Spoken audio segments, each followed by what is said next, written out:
இலங்கையில் இடம்பெற்ற யுத்தத்தினால் வடக்கு கிழக்கு மக்கள் பெருமளவு பாதிக்கப்பட்டனர்.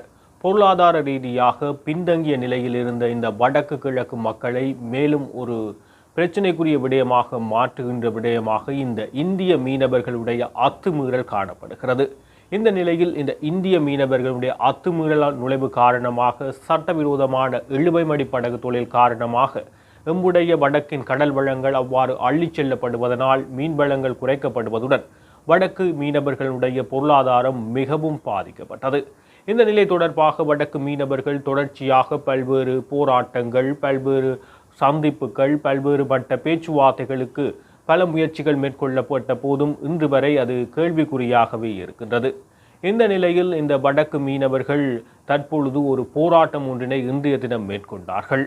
குறிப்பாக இந்த வடக்கு மீனவர்கள் குறிப்பாக அனலை தீவு, புங்குடு தீவு, எழுவை தீவு, நைனா தீவு, ஊர்காவத்துறை போன்ற தீவு பகுதிகளில் உள்ள மீனவர்கள் அனைவரும் ஒன்று சேர்ந்து மீனவ சங்க பிரதிகள் இன்றைய தினம் யாழ்ப்பாணம் பண்ணையில் உள்ள நீரியல் வள திணைக்களத்திலிருந்து ஒரு போராட்டம் ஒன்றை ஆரம்பிக்கிறார்கள். இந்த போராட்டத்தின் ஊடாக அவர்கள் அந்த போராட்டம் பண்ணையில் இருந்து ஆரம்பிக்கப்பட்டு இந்திய துணை தூதரக ஆலயத்தின் ஊடாக வடமாகாண ஆளுநர் அலுவலகத்தை சென்றடைவதாக அந்த போராட்டம் திட்டமிடப்பட்டு காலை ஆரம்பிக்கப்பட்டு நகர்கிறது. இந்திய துணை தூதரகத்துக்கு தங்களுடைய மகஜரை கையளிக்க அவர்கள் நினைத்தார்கள். வடக்கு மீனவர்கள் ஏற்கனவே இந்த இந்திய மீனவர்களுடைய அத்துமீறல் காரணமாக பல்வேறு துன்பியகரமான சம்பவங்களை எதிர்கொண்டுள்ள நிலையில் இனிமேலும் இந்த துன்பியல் வேண்டாம், இதனை தடுத்து நிறுத்த வேண்டும் என அவர்கள் கோரிக்கை விடுத்தனர். இந்த நிலையில் அவர்கள் இந்திய துணை தூதரகத்தை நோக்கி செல்கின்ற போது இந்திய துணை தூதரகத்தில் பாதுகாப்புகள் பலப்படுத்தப்படுகிறது. கழகமடக்கும் போலீசார் பாதுகாப்பு பலப்படுத்தப்பட்டதுடன் மறியல்கள் அடைக்கப்பட்டு அங்கு போராட்டக்காரர்கள் உள்நுழையாதபடி பாதுகாப்பு ஏற்பாடுகள் மும்முரமாக இடம்பெற்றது. அத்துடன் கண்ணீர் புகை குண்டுகள் வீசுவதற்கும் தயாராக போலீசார் அங்கு காணப்பட்டதை அவதானிக்கக்கூடியதாக இருந்தது. இந்த நிலையில் போராட்டக்காரர்கள் குறிப்பிட்ட இந்திய துணை தூதரகத்துக்கு வந்த போது இந்திய துணை தூதரக அதிகாரிகள் அவர்களை சந்திப்பதற்கு இணக்கம் தெரிவித்ததன் அடிப்படையில் அந்த பிரதிநிதிகள் சிலர் இந்திய துணை தூதர ஆலயத்தின் அதிகாரிகளுடன் சந்தித்து மகஜரையும் கையளித்தனர். அதன் பின்னர் இந்த போராட்டம் அப்படியே ஆளுநர் செயலகத்தை நோக்கி சென்றடைந்து ஆளுநர் செயலகத்திலும் போராட்டம் மேற்கொள்ளப்பட்டு ஆளுநருக்கான மகஜர் கையளிக்கப்பட்டது. குறித்த போராட்டத்தின் போது இந்த மீனவ அமைப்புகள் ஒன்று சேர்ந்த மீனவ பிரதிநிதிகள் எமது கடல் வளங்களை அழிக்காதே, வளங்களை அள்ளிச் சென்று எம்மை அனாதை ஆக்காதே, எம்முடைய கடலை எம்மிடமே கொடுத்து விடு, எமது இனத்தை பசியால் சாக விடாதே, எமது கடல் எமக்கு வேண்டுமென பல்வேறு கோஷங்களை ஏந்தியவாறு இந்த போராட்டம் மேற்கொள்ளப்பட்டது.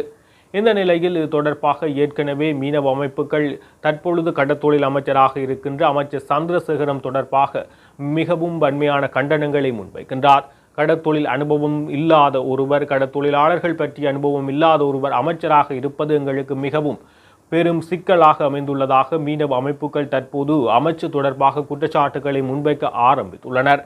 தற்பொழுது வரவு செலவு திட்டத்தில் மீனவர் சார்ந்து ஒதுக்கப்பட்ட விடயங்கள் தொடர்பாக பல்வேறு கேள்விகள் துரைராசா, ரவிகரன், சாணக்கியன் ஆகியோர் சபையில் எழுப்புகின்ற போது கடற்தொழில் அமைச்சர் அதற்கு சரியான பதில்களை தெரிவிக்க முடியாத நிலையில் இருப்பதை நாங்கள் போன முறை இடம்பெற்ற, அதாவது நேற்றைய தினம் இடம்பெற்ற பாராளுமன்ற அமர்வுகளில் அதனை அவதானிக்கக்கூடியதாக இருந்தது. இந்த நிலையில் ஏற்கனவே கொந்தளித்து போயுள்ள மீனவ அமைப்புகள் தற்போது யாழ்ப்பாணத்தை முற்றுகையிட்டனர். இன்றைய தினம் யாழ்ப்பாணம் இந்திய துணை தூதுவர் ஆலயத்தை முற்றுகையிட்ட போது கழகமடக்கும் போலீசார் மற்றும் போலீஸ் பாதுகாப்பினுடனாக அதனை குறைக்கும் செயற்பாடுகள் மேற்கொள்ளப்பட்டது. இருப்பினும் சுமூகமாக சந்திப்புகள் இடம்பெற்று ஆளுநர் செயலகத்திலும் மீனவர்களுக்கான அந்த மகஜர் கையளிக்கப்பட்டு இன்றைய தினம் அந்த போராட்டம் முடிவடைந்தது.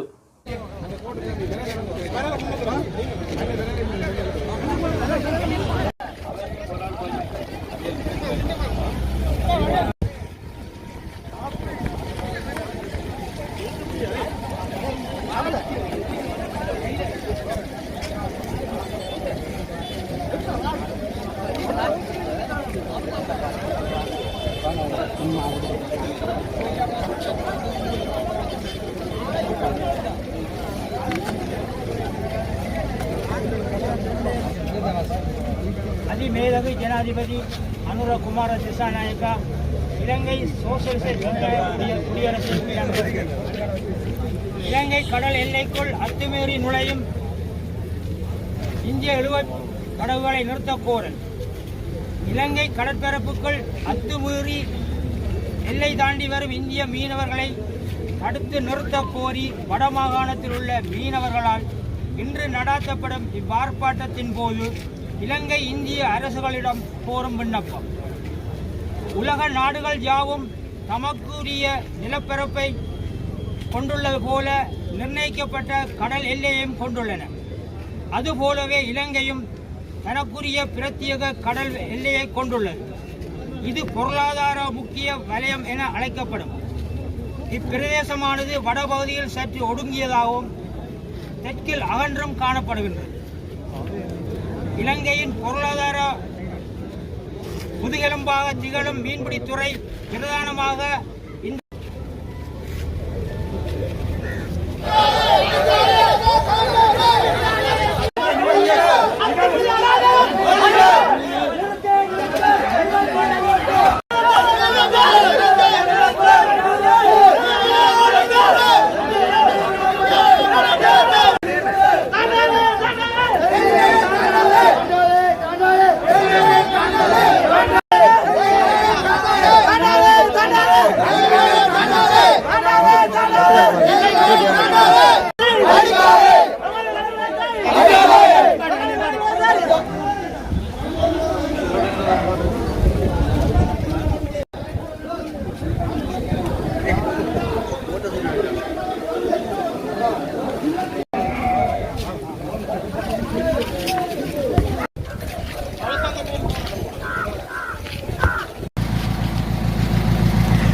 மட்டக்களப்பு வாகரை பிரதேச செயலாளர் பிரிவுக்குட்பட்ட ஒரு கிராமத்தில் தமிழ் மக்களினுடைய குடிசைகள் எரிக்கப்பட்டு வனவள திணைக்களத்தினால் அடாவடித்தனம் புரியப்பட்டுள்ளது. இந்த விடயம் தொடர்பாக பார்க்கின்ற போது குறித்த வாகரை பிரதேச செயலாளர் பிரிவுக்குட்பட்ட அந்த பகுதி கிராம மக்கள் சேனை பயிற்சிகையை மேற்கொண்டு வருகின்றனர்.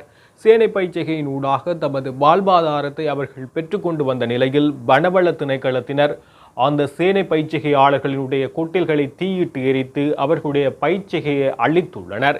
ஏனெனில் அது வனவள திணைக்களத்துக்குரிய பிரதேசமாக உள்ளதாக அவர்கள் குறிப்பிடுகின்றனர்.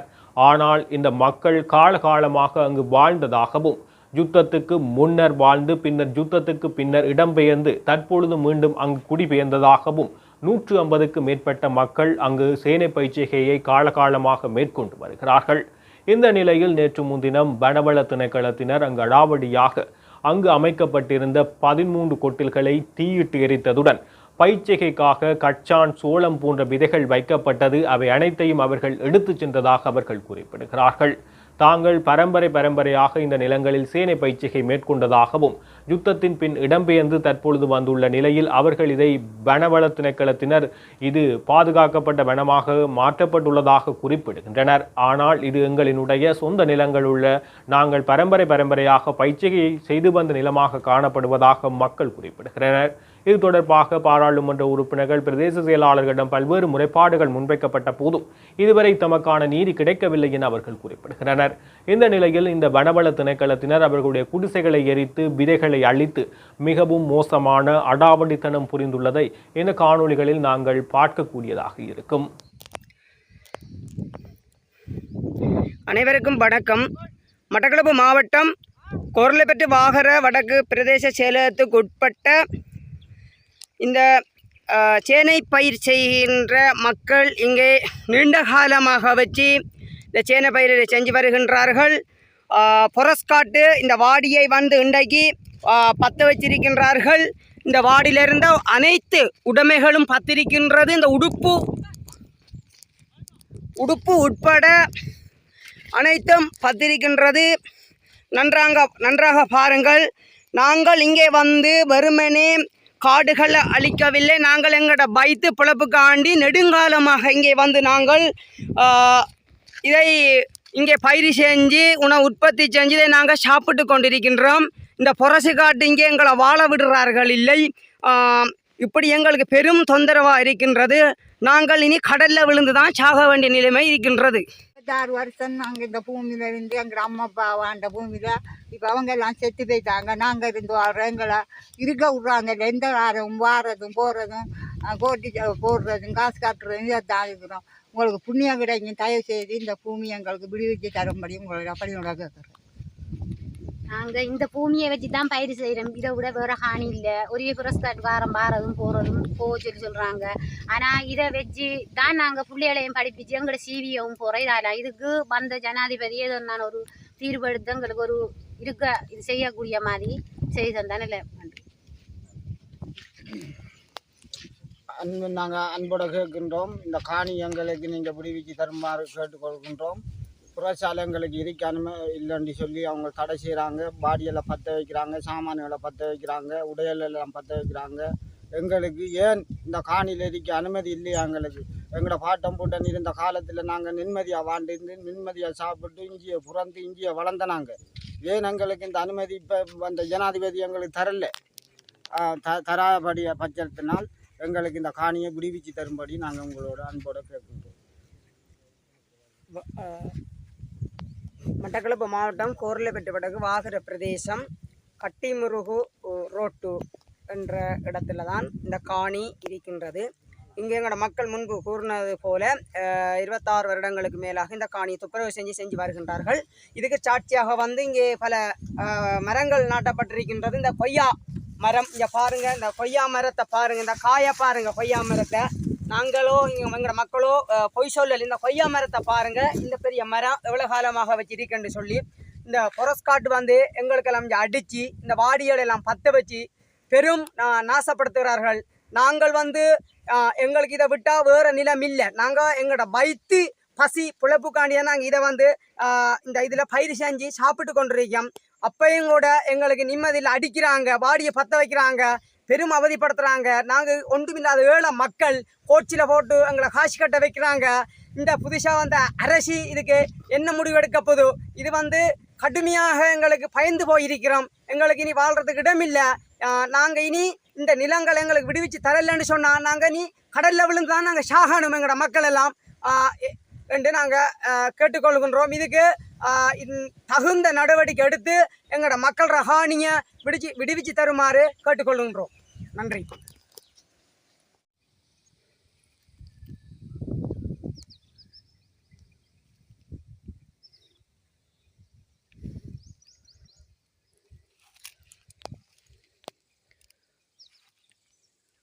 இந்த வாங்க சார், நாங்கள் 25 வருஷமாக இந்த சேனியை தான் செய்து நாங்கள் இதெல்லாம் பழச்சிட்டு இருக்கிறோம். இந்த இருக்கிற பாடியையும் பற்ற வச்சு போட்டாங்க. இந்த நாளைக்கு எங்களை சாமெல்லாம் எடுத்துட்டு போட்டான்னு சொல்லி எல்லாத்தையும் பற்ற வச்சு எங்களுக்கெல்லாம் அடிக்க வந்தவங்க. எங்களுக்கு இதை விட்டோம்னா வர ஒரு பயிர் தரத்துக்கு ஒரு நிலவும் இல்லை. எங்களுக்கு நீங்கள் தான் இதை ஒரு விடுவிச்சு தரத்துக்கு ஒரு வழி செய்யணும்.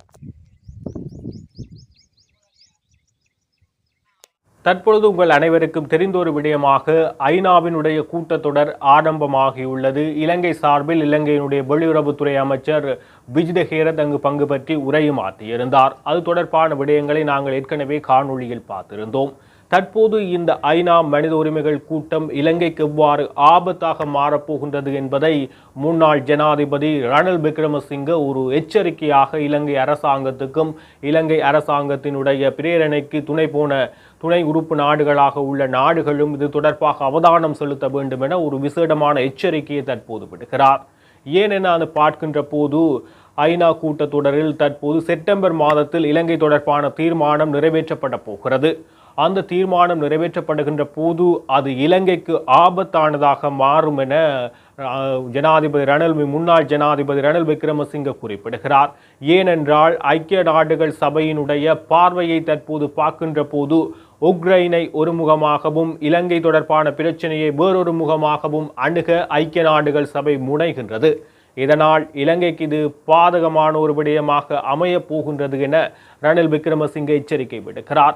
ஏனெனில் உக்ரைன் விடயம் சம்பந்தமாக தற்பொழுது அமெரிக்க ஜனாதிபதி டொனால்ட் ட்ரம்ப் தலையிட்டு ரஷ்யாவுடனான பேச்சுவார்த்தைகளின் ஊடாக ரஷ்யாவினுடைய செயற்பாடுகளை நிறுத்தி ரஷ்யாவின் வெற்றிக்கு வழிவகுக்கக்கூடிய வகையில் டொனால்ட் ட்ரம்ப் நடவடிக்கைகளை மேற்கொள்வதன் காரணமாக உக்ரைனினுடைய செயற்பாட்டை ஐநா வேறுமுகமாக பார்க்கிறது. ஆனால் இதேபோல் இலங்கையினுடைய செயற்பாட்டை இலங்கையினுடைய ஆரம்ப காலத்தில், அதாவது 2004 தேர்தல் காலங்களின் போது விடுதலை புலிகள் வடக்கு கிழக்கில் தேர்தல், அதாவது ஜனநாயக ரீதியான தேர்தலை தடுத்தார்கள். அதேபோல் ஜேபிபி தெற்கிலங்கையில் ஜேபிபியினர் தடுத்து கலவரங்களை மேற்கொண்டார்கள். இவ்வாறு 2 குழுக்கள் காணப்பட்ட நிலையில் தற்போது இந்த ஜேபிபி தேசிய மக்கள் சக்தியாக ஜனநாயக நீரோட்டத்தில் கலந்து ஆட்சியையும் கைப்பற்றி ஜனநாயக ரீதியாக ஆட்சியை கைப்பற்றி தற்போது ஆட்சி பீடத்தில் உள்ள ஒரு அமைப்பாக காணப்படுகின்றது. இந்த நிலையை பார்க்கின்ற போது உக்ரைனை ஒருமுகமாக பார்க்கின்ற ஐக்கிய நாடுகள் சபை தற்போது இலங்கையை வேறுமுகமாகவே பார்க்க போகின்றது. இதனால் செப்டம்பர் மாதம் நிறைவேற்றப்படும் பிரேரணை நிச்சயமாக இலங்கைக்கு பாதிப்பை ஏற்படுத்த போகின்ற ஒரு பிரேரணையாக அமையப் போகின்றது. குறிப்பாக வடக்கு தமிழர்கள், வடக்கு கிழக்கு தமிழ் மக்களை பொறுத்தவரை அது வடக்கு கிழக்கு தமிழ் மக்களுக்கு சாதகமானதாக மாறப்போகிறது, தென்னிலங்கைக்கு பாதகமாக மாறப்போகின்றது என்பதையே ரணில் விக்ரமசிங்க தற்பொழுது எச்சரிக்கையாக விடுத்துள்ளார். இந்த நிலையில் இலங்கையினுடைய தற்போதைய ஆட்சியாளர்களும் இலங்கைக்கு இணை அனுசரணை வழங்கிய நாடுகளும் இது தொடர்பாக உடனடியாக கவனம் எடுக்க வேண்டும் என ரணில் விக்ரமசிங்க இந்த எச்சரிக்கையை விடுக்கிறார். இந்த நிலையில் ஐக்கிய நாடுகள் சபையினுடைய உயர்ஸ்தானிகர் வோல்கர் டர்க் இலங்கை தொடர்பான வாய்மூல அறிக்கையை மார்ச் மாதம் 3ஆம் தேதி விடுக்க இருக்கிறார். இந்த நிலையில் இலங்கை தொடர்பான முன்னேற்றகரமான விடயங்கள், எதிர்கால பொறுப்புக்கூறல், நல்லிணக்கம், போர்க்குற்றம் தொடர்பான விடயங்கள் பிரஸ்தாபிக்கப்படும் என அவதானிகள், அரசியல் அவதானிகள் ஏற்கனவே தெரிவித்துள்ள நிலையில் தற்பொழுது அந்த விடயங்கள் தொடர்பாக அனைவரும் ஆவலுடன் இருக்கின்றார்கள். இந்த நிலையில் மனித உரிமைகளுடைய சிவில் உரிமைகள் பாதுகாவலர்கள் அமைப்பின் விசேட அறிக்கையாளராக உள்ள ஐநாவின் விசேட அறிக்கையாளராக உள்ள மேரி லோலண்டர் என்பவர் ஒரு அறிக்கையினை தற்பொழுது சமர்ப்பிக்க உள்ளார். அவருடைய மேரி லோலண்டருடைய அறிக்கை மார்ச் மாதம் 6ஆம் தேதி வெளியாக உள்ளது. இந்த நிலையில் அவர் தற்போது ஒரு கருத்தை வெளியிடுகிறார். இலங்கையில் மனித உரிமை செயற்பாட்டாளர்கள், குறிப்பாக வடக்கு கிழக்கில் மனித உரிமை செயற்பாட்டாளர்களாக, சிவில் செயற்பாட்டாளர்களாக அரசினுடைய கொடுமைகளுக்கும் இன துவேஷங்களுக்கும் இன ரீதியான படுகொலைகளையும் இன ரீதியான வெளிப்பாடுகளையும் வெளிப்படுத்த முனைகின்ற சிவில் உரிமையாளர்களை அச்சுறுத்தும், அடக்கும் மற்றும் அவர்களை பயங்கரவாதிகளாக சித்தரிக்கின்ற ஒரு முறையை இலங்கை அரசாங்கம் பின்பற்றுவதாக அவர் பகிரங்கமாக நேற்று முன்தினம் இடம்பெற்ற ஐக்கிய நாடுகள் சபை கூட்டத்தில் விஜயஹேரத், அதாவது வெளிவிவகார அமைச்சர் உரையாற்றிய போது அவர் எழுந்து இந்த விடயம் தொடர்பாக தெரிவிக்கின்றார். நேரடியாகவே அவர் இந்த குற்றச்சாட்டினை முன்வைக்கின்றார். மனித உரிமையாளர்கள் பாதுகாவலர் தொடர்பான விசேட அறிக்கையாளராக உள்ள இந்த மேரி லேண்டர் இந்த குற்றச்சாட்டை நேரடியாக முன்வைக்கின்றார். அதாவது இலங்கையில் யுத்த காலங்களில் செயற்பட்டவர்களும் தற்போது யுத்த கால நிலைமைகளுக்கு பின்னரும் மக்களினுடைய அவலங்கள், இன முரண்பாடுகள் மற்றும் மக்களின் இன ரீதியாக ஒடுக்குதல்களை வெளிப்படுத்துகின்ற சிவில் உரிமையாளர்களை, சிவில் செயற்பாட்டாளர்களை தீவிரவாதிகளாக, பயங்கரவாதிகளாக இலங்கை அரசாங்கம் முத்திரை குத்துவதுடன் அவர்களுடைய செயற்பாடுகளை ஒடுக்கவும் அவர்களின் உயிரச்சுறுத்தல் ஏற்படுத்தும் விதமாக செயற்படுவதாக அவர் தற்போது பகிரங்கமாக குறிப்பிட்டுள்ளார். அவருடைய அறிக்கை மார்ச் மாதம் 6ஆம் தேதி வெளியாக போகின்றது. ஏற்கனவே ரணில் விக்ரமசிங்கவும் செப்டம்பர் மாதம் வெளியாக போகின்ற இறுதி தீர்மானத்தில் எச்சரிக்கை விடுத்துள்ளார். இந்த நிலையில் தற்போது ஆரம்ப கட்ட நகர்வுகள் இலங்கைக்கு எதிராக அமைவதை நாங்கள் பார்க்கக்கூடியதாக இருக்கின்றது. இந்த நிலையில் அனுரகுமார திசாநாயக்கவினுடைய அரசாங்கம் தற்போது பல்வேறு தரப்பினராலும் தொடர்ச்சியாக விமர்சனத்துக்கு உள்ளாக்கப்பட்டு வருகின்ற நிலையில் இந்த அனுரகுமார திசாநாயக்க ரணில் விக்ரமசிங்கவிடம் ஆட்சியை ஒப்படைக்க வேண்டும் என குறிப்பிடப்படுகிறது. ஏற்கனவே ரணில் விக்ரமசிங்க பாராளுமன்றத்துக்கு வருவதற்கான முனைப்புகள் ஏற்படுத்தப்பட்டதாகவும், ஆனால் ரணில் விக்ரமசிங்க இன்னும் அதற்கான காலம் வரவில்லை என குறிப்பிட்டுள்ளதாகவும் தெரிவிக்கப்படுகின்றது. அவர் ஏற்கனவே தேசிய பட்டியல் ஊடாக இருக்கின்ற ஒரு ஆசனத்தில் வருவதற்கான வாய்ப்புகள் உள்ளன. இந்த நிலையில் ஜனாதிபதியாக மீண்டும் அனுரகுமார திசாநாயக்க இப்போது இருக்கின்ற நிலையில் ஆட்சியை ரணில் விக்ரமசிங்க பொறுப்பேற்க வேண்டும் எனவும், ஏற்கனவே அனுரகுமார திசாநாயக்கவினால் வெளியிடப்பட்ட வரவு செலவு திட்டம் என்பது ரணில் விக்ரமசிங்கவினுடைய படத்தினை உரித்துவிட்டு அனுரகுமார திசாநாயக்கவினுடைய படத்தினை ஒட்டப்பட்ட வரவு செலவு திட்டமாக இருக்கின்றது என பலரும் தம்முடைய விமர்சனத்தை தெரிவித்து வருகின்ற நிலையில் முன்னாள் பாராளுமன்ற உறுப்பினர் பிரேம்நாத் தொலபத்த சில கருத்துக்களை வெளியிடுகிறார். இந்த அரசாங்கம் அனுபவமற்றது என ஏற்கனவே ரணில் விக்ரமசிங்க குறிப்பிட்டார். அதுதான் தற்போது உண்மையில் நடக்கின்றது. தற்போது பாதாள உலக குழுக்களினுடைய செயற்பாடுகள் தலைவிரித்து ஆடுகின்றது. ஆனால் இந்த செயற்பாடுகள் தனிப்பட்ட ரீதியான தாக்குதல்கள் எனவும் இவை தேசிய பாதுகாப்புக்கு அச்சுறுத்தல் இல்லை என கூறும் ஒரு அரசாங்கம் இந்த அரசாங்கமாக காணப்படுகின்றது. இது அவ்வாறான ஒரு விடயமாக பார்க்க முடியாது. அவர்கள் விசாரணைக்கென அழைத்து சுட்டுக் கொல்லப்படுகிறார்கள். இதை நன்மையாக பேசுகிறார்கள். ஆனால் இது ஒருபோதும் அனுமதிக்க முடியாது. ஏனென்றால் இலங்கையில் அரசியல் அமைப்பின்படியே இதன் ஒருவருக்கான மரண தண்டனை கொடுக்கக்கூடாது என்பதற்காகவே தூக்கு தண்டனையை இல்லாமல் செய்துள்ளோம். இந்த நிலையில் இவ்வாறு போலீசாரே தம்முடைய சட்டத்தை கையில் எடுத்து இவ்வாறான கொலை சம்பவங்களை அரங்கேற்றினால் அது பாரதூரமான விளைவுகளை ஏற்படுத்தும். அத்துடன் இந்த அனுரகுமார திசாநாயக்க அரசாங்கம் எதிர்க்கட்சிகளை பல்வேறு அழைப்புகள், அதாவது குற்ற செயல்கள் ஊடாக அவர்களை சிஐடி குற்றப்புலனாய்வுக்கு அழைத்து அச்சுறுத்துவதன் ஊடாக எதிர்க்கட்சிகளை அடக்கும் செயற்பாடுகளை மேற்கொண்டு ஒரு இடதுசாரி ஆட்சியினையும் ஒரு சோசலிசவாத ஆட்சியினையும் அவர்கள் மேலோக்குவதற்காகவும் எதிரணி என்று ஒன்று இல்லாமல் அழித்தொழித்து தமது இடதுசாரி அரசியலை வளர்த்தெடுப்பதற்காக இவர்கள் இவ்வாறான நடவடிக்கையை மேற்கொள்வதாகவும் அத்துடன் பயங்கரவாதம் தொடர்பாகவும் தேசிய பாதுகாப்பு தொடர்பாகவும் இந்த அரசாங்கம் அலட்சியமாக உள்ளது. அத்துடன் பொருளாதார ரீதியாக ரணில் விக்ரமசிங்க வளர்த்த பாதைகளை மீண்டும் இவர்கள் மூடுவதற்கான செயற்பாடுகளை மேற்கொள்கிறார்கள். அத்துடன் ரணில் விக்ரமசிங்கவின் பாதையிலே இவர்கள் பயணிக்கிறார்கள். எனவே இவர்கள் ஆட்சியினை ரணில் விக்ரமசிங்கவிடம் வழங்குவதே சிறந்தது என அவர் குறிப்பிடுகிறார்.